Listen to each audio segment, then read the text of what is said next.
বন্ধুরা, পুষ্পা কিচেনে সবাইকে আবারও স্বাগত। আজকে চলে এসেছি দেখো একটা নতুন রেসিপি নিয়ে। দেখো কিছুগুলো মাছের মাথা রয়ে গিয়েছে, সেগুলো আমি ভাবলাম আজকে একটু মুড়ি ঘন্ট করে নিই, খুব ঘরোয়াভাবে সহজ পদ্ধতিতে। এবারে দেখো এগুলো পরিষ্কার করে হলুদ লবণ মেখে নিয়েছি। কড়াইয়ে তেলও বসিয়ে দিয়েছি, তেল গরম হয়ে গেছে। এবারে মাছের মাথাগুলো ভেজে তুলে নেব, সুন্দর করে লাল লাল করে ভেজে তুলে নেব। তোমরা পুরো রেসিপিটা আমার সঙ্গে দেখতে থাকো, স্কিপ না করে।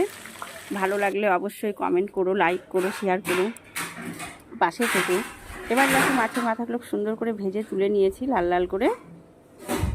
এবারে দেখো কিছুটা আমি ফোড়নের জন্য নিয়েছি গোটা গরম মশলা, জিরে, শুকনো লঙ্কা, তেজপাতা। ওই মাছ ভাজার তেলেই আমি ফোড়ন দিয়ে দেবো। এবারে আমি কিছুটা গোবিন্দভোগ চাল, কাজু কিশমিশ ধুয়ে সেটা একটু ভিজিয়ে রেখেছিলাম। আমারটা একদম বললাম ঘরোয়া পদ্ধতিতে, অন্যরকম রান্না। সামান্য ভিজিয়ে রেখেছিলাম 4-5 চামচ দুধ দিয়ে।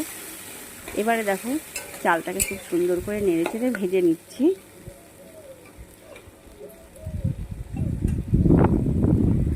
এবারে আমি নিয়ে নেব কিছু গুঁড়ো মশলা, তোমাদেরকে দেখাচ্ছি। দেখো এখানে নিয়েছি ধনে গুঁড়ো, জিরে গুঁড়ো, লবণ, হলুদ সব নিয়েছি। স্বাদের জন্য নিয়েছি একটু মিষ্টি, তোমরা চাইলে দিতেও পারো, নাহলে স্কিপ করে যেতে পারো। এবার সুন্দর করে নেড়ে চেড়ে কষিয়ে নেব আবারও। আর এদিকে আমি আর একটা পেস্ট করছি, সেখানে আমি শুকনো লঙ্কা, টমেটো আর কিছুটা কাজু বাদাম পেস্ট করে নেব। নিয়ে সেটা আমি দিয়ে দেবো 4 চামচ মতন দিয়ে দিচ্ছি। তোমরা তোমাদের পরিমাণ মতন দেবে। 4 চামচ দিয়ে আবার ওই মশলার সঙ্গে খুব সুন্দর করে কষবো। এবারে দেখো মশলা দিয়ে সুন্দর করে নেড়ে চেড়ে কষে নেব। আবার কিছুটা চিনেবাদামও ভেজে রেখেছি, সেটাও দিয়ে দেবো। তোমরা চাইলে দিতেও পারো, নাও দিতে পারো। দেখো প্রায় আমার কষানো হয়ে এসেছে। এবারে আমি ভেজে রাখা চিনেবাদামগুলোও দিয়ে দিলাম এর মধ্যে, দিয়ে আবার এর সঙ্গে নেড়ে চেড়ে মিশিয়ে নেব। আমি প্রথমেই বলেছি খুব ঘরোয়াভাবে সহজ পদ্ধতিতে রান্না করছি।